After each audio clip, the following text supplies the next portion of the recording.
नमस्ते। हिंदी कक्षा में आप सभी का स्वागत है। आज हम कारक जो पहले पढ़ रहे थे, पहले क्लास में कारक पढ़े हैं, उसका आधा पढ़ेंगे, लेकिन उससे पहले ब्रह्मनाद करेंगे। सावधान सिद्ध ब्रह्मनाद।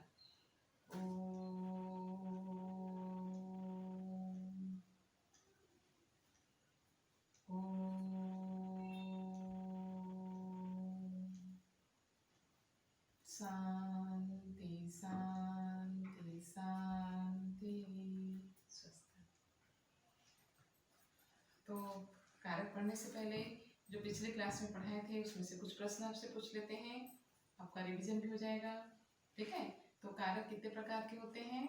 कारक 8 प्रकार के होते हैं। कारक किसे कहते हैं? कारक एक वाक्य में क्रियापद के साथ दूसरे वाक्य का या दूसरे पदों का सीधा संबंध बताने के लिए जिनका प्रयोग होता है उसे हम कारक कहते हैं। कारक 8 प्रकार के होते हैं। क्या क्या? कर्ता, कर्म, करण, संप्रदान, अपादान, संबंध, अधिकरण और संबोधन। इसको याद रखने के लिए हम आपको ट्रिक बताए थे। कैसे याद रखना है? कर्ता ने कर्म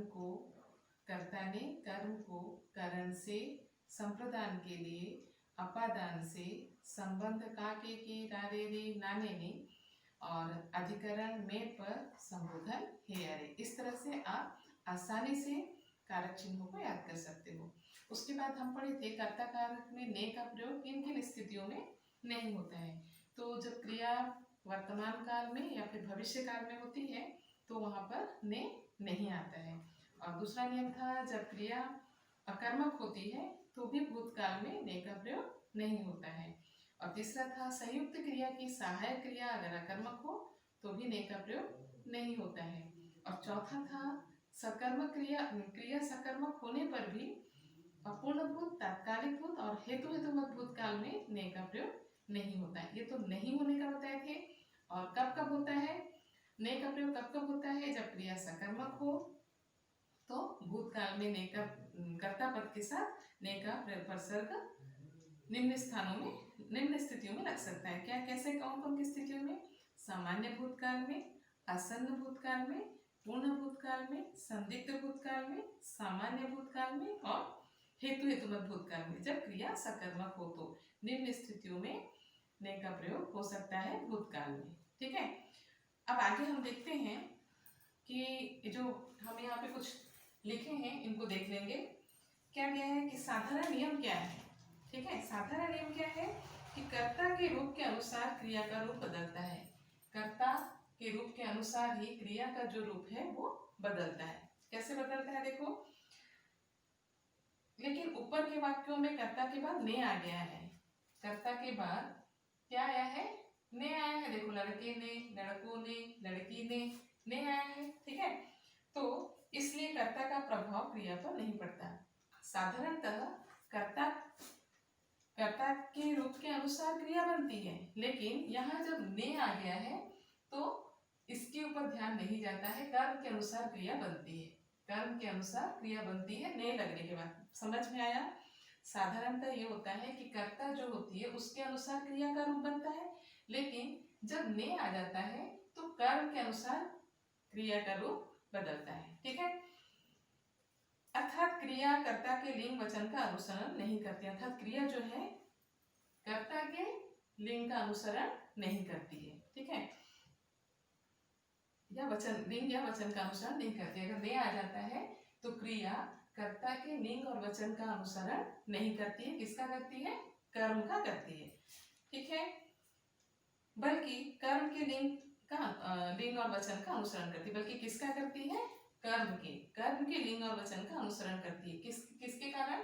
जब कर्ता के साथ ने आ जाता है तो क्रिया जो है कर्ता के लिंग और वचन का अनुसरण नहीं करती है, क्रिया के लिंग और वचन का कर्म के लिंग और वचन का अनुसरण करती है। इसको ध्यान में रखना है। ठीक है, पुल्लिंग और स्त्रीलिंग तथा एक वचन और बहुवचन के अनुसार कर्म के 4 भेद हैं, जैसे केला केले, मछली मछलियां। अतः उन्हीं के अनुसार क्रियाएं भी 4 प्रकार की हुई। खाया खाए, खाई और खाई। ठीक है, तो उस तरह से हम आपको बताते हैं कि देखो कि किस तरह से कर्ता का अनुसरण ना करके क्रिया कर्म का क्रिया जो है कर्म का कैसे अनुसरण करती है, देखो चार्ट में बता रहे हैं। लड़के ने एक केला खाया, यहाँ पे लड़का है ना। लड़के ने एक केला खाया, जो क्यों यहाँ पे खाया क्यों हुआ, क्योंकि ये पुल्लिंग शब्द है। केला जो है वो क्या कौन सा शब्द है, पुल्लिंग शब्द है, इसलिए यहाँ पे ने लगा है। तो लड़के ने एक केला खाया, ठीक है। क्या हुआ, कर्ता देखो क्रिया जो है वो पुल्लिंग में हुई, खाया क्यों हुई, क्योंकि केला जो है ये पुल्लिंग शब्द है और यहाँ पे ने लग गया है, इसलिए कर्ता का प्रभाव इस पर नहीं पड़ रहा है। किसका प्रभाव पड़ रहा है, कर्म का प्रभाव पड़ रहा है। कर्म क्या है, केला है, ठीक है। उसी तरह से लड़कों ने एक केला खाया, लड़कों ने एक केला खाया, लड़के भी पुल्लिंग है और केला भी पुल्लिंग है और यहाँ पे इसलिए खाया। यहाँ पे देखो लड़की ने एक केला खाया, लड़की स्त्रीलिंग है, लेकिन एक केला खाया किस लिए बोला गया, क्योंकि केला जो है वो कर्म है, ठीक है। कर्म पुल्लिंग होने के कारण क्रिया जो है वो क्या हो गई, खाया, ठीक है। उसी तरह से लड़कियों ने एक केला खाया, लड़की स्त्रीलिंग है, लड़कियों भी स्त्रीलिंग है, बहुवचन रूप है, लेकिन केला जो है कर्म है और ये पुल्लिंग है, इसलिए ने लगा है यहाँ पर और ये पुल्लिंग शब्द है, इसलिए क्या हुआ, खाया। फिर उसी तरह से दूसरा देखो, दूसरा नियम देखो, लड़के ने 4 केले खाए, लड़कों ने 4 केले खाए। देखो यहाँ पे वचन बदल गया, लड़के ने 4 केले खाए, एक लड़के ने 4 केले खाए, केले भी पुल्लिंग है, लड़के ने 4 केले खाए, अर्थात इसी के अनुसार क्रियापद का क्रिया जो है अनुसरण करिए, ये पुल्लिंग है, इसके अनुसार क्रिया जो है वो बनी हुई है। उसी तरह से लड़कों ने 4 केले खाए, उसी तरह हुआ लड़की ने 4 केले खाए, एक लड़की ने 4 केले खाए, केले पुल्लिंग है, इसलिए यहाँ पे क्रिया क्या हुई, पुल्लिंग के अनुसार ही हुई। लड़कियों ने 4 केले खाए, लड़कियों ने 4 केले खाए, केले पुल्लिंग है, इसलिए खाए। फिर देखो लड़के ने एक रोटी खाई, यहाँ पे लड़के ने एक रोटी खाई क्यों हुआ, क्योंकि रोटी कर्म है ना, ने लगा हुआ है, यहाँ पे लड़के के साथ ने आ गया है, यहाँ पे कर्म रोटी जो है वो स्त्रीलिंग है, इसलिए क्या हो गया, खाई। लड़के ने एक रोटी खाई, लड़कों ने एक रोटी खाई, अर्थात रोटी जो है वो कर्म है और कर्म स्त्रीलिंग होने के कारण यहाँ पे क्या हुआ, वो चाहे लड़का हो चाहे लड़की हो, क्या होगा, खाई होगा, क्योंकि इसके अनुसार क्रिया बनी है, ये कर्म है, कर्म के अनुसार यहाँ पे क्रिया बनी है। कर्म क्या है, रोटी, रोटी स्त्रीलिंग है, इसलिए यहाँ पे खाई। लड़की ने एक रोटी खाई, ठीक है, लड़कियों ने एक रोटी खाई, अर्थात लड़के ने एक रोटी खाई, लड़कों ने एक रोटी खाई, लड़की ने एक रोटी खाई, लड़कियों ने एक रोटी खाई। क्यों हुआ, क्योंकि रोटी जो है, ये रोटी शब्द जो है वो स्त्रीलिंग है, इसलिए यहाँ पे कर्म क्या हुआ, स्त्रीलिंग का ही अनुसरण की, कर्म का अनुसरण करी है। देखो ने लगने के कारण यहाँ पे क्या हुआ, क्रिया जो है कर्म का अनुसरण कर रही है, ठीक। उसी तरह देखो लड़के ने 4 रोटियां खाई, वचन का देखो, लड़के ने 4 रोटियां खाई, लड़कों ने 4 रोटियां खाई, लड़की ने 4 रोटियां खाई और लड़कियों ने भी 4 रोटियां खाई, ठीक है। अब इन वाक्यों को देखो, ठीक है। अब यहाँ पे देखो, यहाँ पर कर्म नहीं आया है, ठीक है, यहाँ पर कर्म नहीं आया है, लेकिन यहाँ पे ने आया है, ठीक है। ऊपर के वाक्यों में भी कर्ता के बाद ने आया है, परंतु इन वाक्यों में कर्म का प्रयोग नहीं हुआ है, इसलिए क्रिया अन्य पुरुष अर्थात तृतीय पुरुष एक वचन पुल्लिंग में आई है। क्रिया जो है एक वचन में आई है, कर्ता पुरुष हो या स्त्री हो, एक वचन में हो या बहुवचन में कोई फर्क नहीं पड़ता, नहीं पड़ता। क्यों, क्योंकि ने आया है, इसलिए ये पुल्लिंग ही होगा। यहाँ पे देखो लड़के ने खाया, लड़कों ने खाया, लड़की ने खाया, लड़कियों ने खाया, ने आया है, इसलिए यहाँ पे कर्म नहीं है, फिर भी यहाँ पे पुल्लिंग में ही क्रिया खत्म हो रही है, क्योंकि इसके साथ में ने लगा हुआ है, ठीक है। अब यहाँ पे देखो दूसरा नियम देखो, माँ ने बच्चों को बुलाया, ठीक है। ऊपर के वाक्यों में कर्ता के साथ ने और कर्म के साथ को आया है, इस स्थिति में क्रिया ना तो कर्ता का अनुसरण करती है और ना तो कर्म का, अतः क्रिया अन्य पुरुष एक वचन में पुल्लिंग आई है, अन्य पुरुष में और एक वचन में आई है। इसलिए देखो माँ ने बच्चों को बुलाया, बूढ़ी ने लड़कियों को देखा, तुमने लड़कों को खिलाया, लड़के ने लड़की को हंसाया, मदन ने लड़की को पढ़ाया। किसमें आया है ये, एक वचन पुल्लिंग में आया है। और ध्यान से देखो ऊपर के वाक्यों में कर्ता के साथ ने और कर्म के साथ को आया है, कर्ता के साथ ने आया है और कर्म के साथ क्या आ गया है, को आ गया है। तो इस स्थिति में क्रिया ना तो कर्ता का अनुसरण कर रही है और ना तो क्रिया का, ठीक है, ना क्रिया ना तो कर्ता का अनुसरण करती है ना तो कर्म का, अतः क्रिया क्या हो गई है, अन्य पुरुष एक वचन में, क्रिया जो है अन्य पुरुष और एक वचन में आ गई है और पुल्लिंग में आई है। आया समझ में इतना? ठीक है, अब आगे पढ़ते हैं को का प्रयोग, को उपसर्ग का प्रयोग। को उपसर्ग का प्रयोग ये जो हम पढ़ लिए, क्या क्या पढ़े, ने का प्रयोग, ने का प्रयोग कहाँ नहीं होता है और कहाँ पर होता है, कर्ता कारक में। अब पढ़ेंगे को का प्रयोग।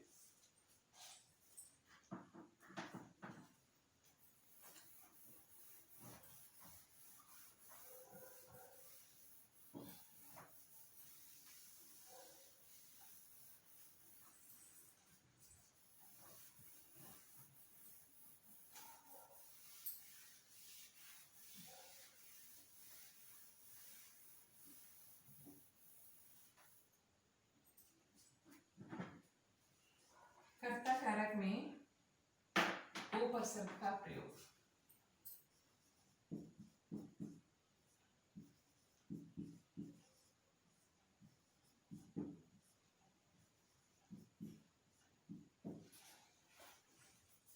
को का प्रयोग,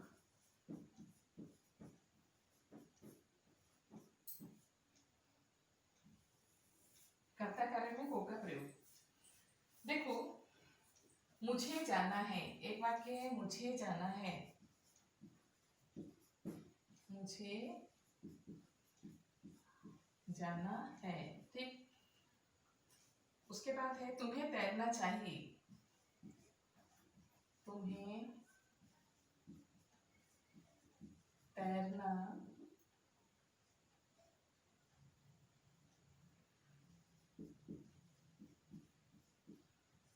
चाहिए, तुम्हें तैरना चाहिए। उसे पढ़ना पड़ा, उसे पढ़ना पड़ा, ठीक। मुझे केला खाना है, मुझे केला खाना है।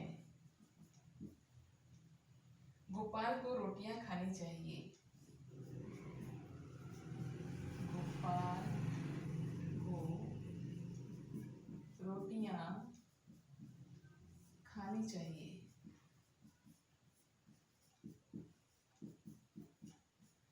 ठीक। सुप्रभा को आना पड़ा, यहाँ पे वाक्य है सुप्रभा को आना पड़ा, सुप्रभा को आना पड़ा। हमें दौड़ना पड़ सकता है, हमें दौड़ना पड़ सकता है, हमें दौड़ना पड़ सकता है। आपको लिखना पड़ेगा, आपको लिखना पड़ेगा, ठीक। तुम्हें केले खरीदने हैं, तुम्हें केले खरीदने हैं, ठीक है। ऊपर के वाक्यों में जो हम यहाँ पे वाक्य लिखे हैं उसमें कर्ता के साथ को उपसर्ग आया है। कौन सा उपसर्ग आया है? को उपसर्ग आया है, ठीक है। कर्ता के साथ कौन सा उपसर्ग आया है? को उपसर्ग आया है। देखो, सुप्रभा को दौड़ना आना पड़ा, ठीक है।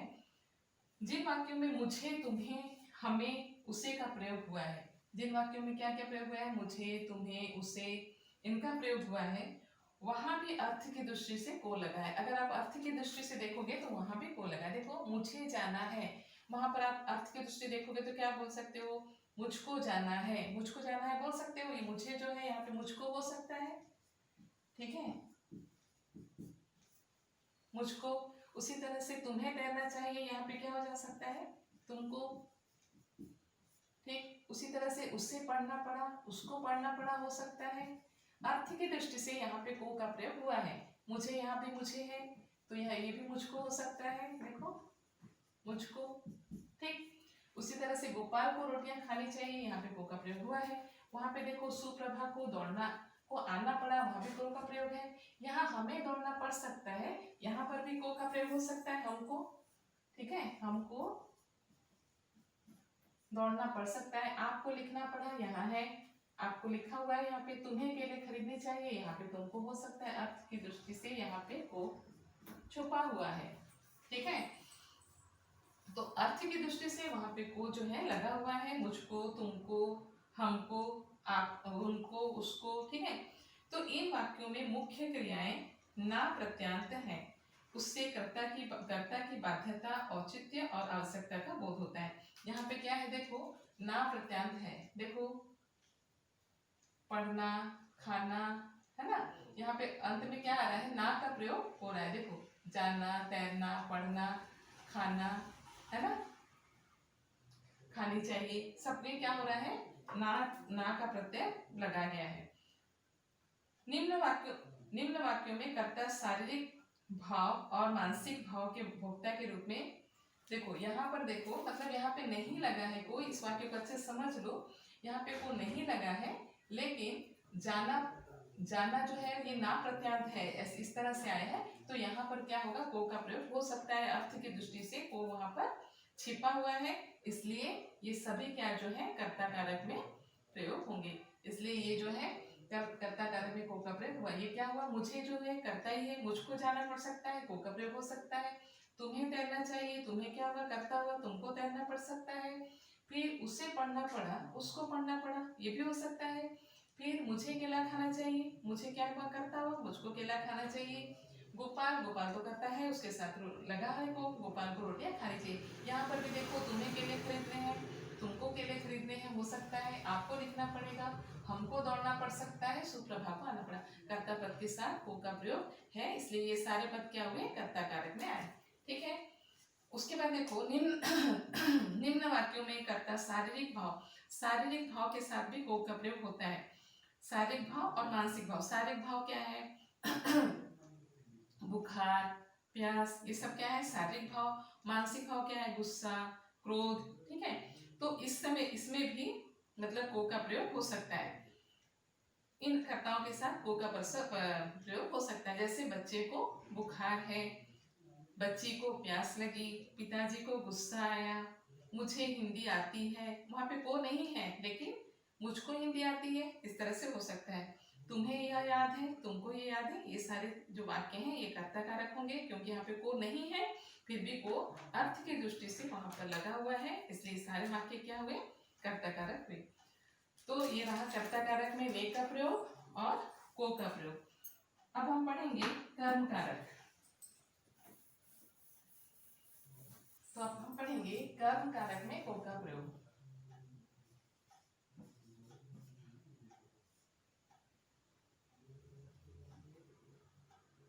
कर्म कारक में को का प्रयोग, कर्म कारक में को का प्रयोग कहाँ पर नहीं होता है, देखो अप्राणीवाचक कर्म के साथ को नहीं आता है, अप्राणीवाचक शब्द होंगे तो उनके साथ को नहीं आता है। शिक्षक ने इतिहास पढ़ाया, ठीक है, लड़के ने किताब पढ़ी, ये सब अप्राणीवाचक है। इसके साथ देखो कर्म क्या है, इतिहास है, यहाँ पे शिक्षक ने इतिहास पढ़ाया, शिक्षक ने इतिहास पढ़ाया, एक शब्द हुआ, एक वाक्य हुआ, लड़के ने किताब पढ़ी,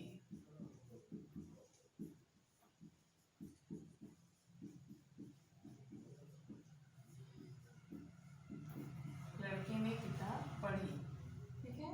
मैंने एक कलम खरीदी, मैंने एक कलम खरीदी, ठीक है। तो ये सब अप्राणीवाचक हैं, तो इसके साथ को का प्रयोग नहीं हुआ है कि इतिहास, किताब, कलम, यहाँ पे को का प्रयोग नहीं होता है। अप्राणीवाचक शब्दों के साथ कर्म कारक में को का प्रयोग नहीं होता है।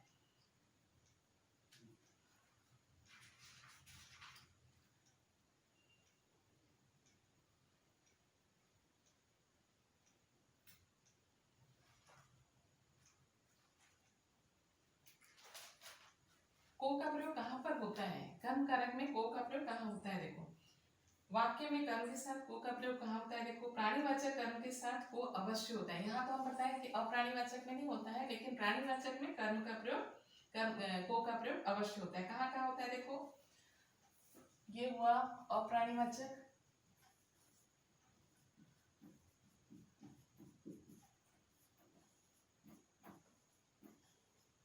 अप्राणीवाचक, और ये हुआ प्राणीवाचक।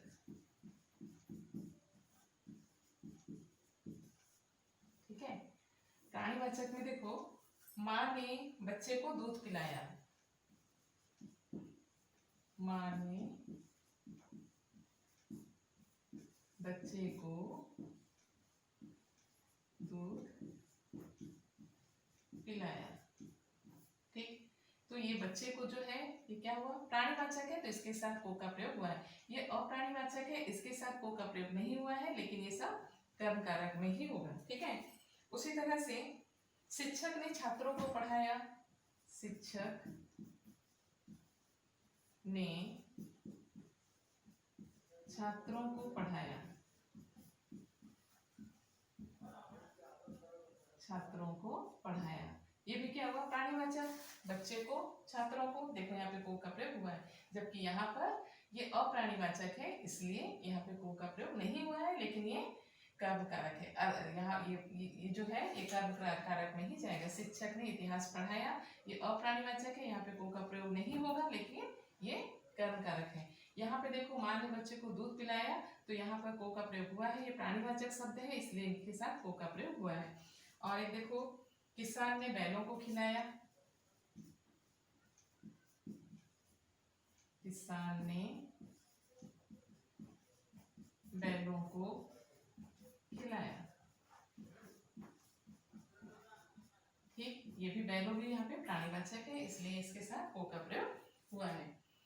अप्राणीवाचक कर्म में इस उस आदि निर्देशकों द्वारा अधिक बल दिए जाने पर को आता है। अप्राणीवाचक शब्द में अगर इस उस इस तरह के अगर शब्द आते हैं तो उसके साथ में को का प्रयोग होता है। जैसे कि प्रधानमंत्री ने अयोध्या में राम मंदिर को बनवाया। ठीक है, तो वहां पे क्या हुआ? अप्राणीवाचक है, लेकिन उसके साथ इस या उस लगा। कैसे लगा? प्रधानमंत्री ने अयोध्या में उस राम मंदिर को बनाया, तो यहाँ पे क्या हुआ? राम मंदिर जो है अप्राणीवाचक है, लेकिन उस मंदिर को बनवाया, उस लगा है, इसलिए वहां पे को का प्रयोग हुआ है, उस मंदिर को बनाया। या फिर मुखिया ने इस तालाब को खुदवाया, मुखिया ने इस तालाब को खुदाया। तालाब जो है अप्राणीवाचक है, लेकिन कौन सा शब्द का प्रयोग हुआ है? इस का प्रयोग हुआ है, इसलिए इस और उस अगर आकर अप्राणीवाचक शब्दों में इस उस आकर को का प्रयोग होता है, तो भी ये कर्म कारक ही होगा। ठीक है, और एक दो उदाहरण देखो कि इस विद्यालय को प्रधानमंत्री ने बनवाया, या फिर इस विद्यालय को मुख्यमंत्री ने बनवाया। ठीक है, तो इस विद्यालय को या इस मकान को उस यहाँ के सरपंच ने बनवाया, उस मकान को। ठीक है, उस लगा है, तो मकान जो है वो अप्राणीवाचक है, लेकिन इस उस शब्द के द्वारा उस पर जोर दिया जा रहा है, इसलिए क्या होगा? कर्म कारक में जाएगा। तो आज के लिए इतना ही। आज हम क्या क्या पढ़े? कर्ता कारक में ने का प्रयोग कहाँ पर होता है, पहले में पढ़े थे। कर्ता कारक में ने का प्रयोग कहाँ नहीं होता है, यहाँ पे पढ़े कर्ता कारक में ने का प्रयोग कहाँ कहाँ होता है, और कर्ता कारक में को का प्रयोग कहाँ कहाँ होता है, और उसके बाद कर्म कारक में को का प्रयोग कहाँ कहाँ होता है। ठीक है, तो कर्ता कारक में को का प्रयोग अगर मुझे जाना है इस तरह से आया है, तो वहाँ अर्थ की दृष्टि में को का प्रयोग होगा और वो कर्ता कारक होगा। जैसे मुझको जाना है, उसी तरह से शारीरिक भाव, मानसिक भाव की स्थिति में भी को का प्रयोग हो सकता है। और कर्म कारक में को का प्रयोग अप्राणीवाचक शब्दों के साथ नहीं होता है। अगर इस उस शब्द लगा है तो जोर दिया गया है, तब वहां पर को का प्रयोग होता है। और प्राणीवाचक शब्दों में को का प्रयोग होता है, जैसे माँ ने बच्चे को दूध पिलाया, शिक्षक ने छात्रों को पढ़ाया, इस तरह से। ठीक है, तो आज के लिए इतना ही।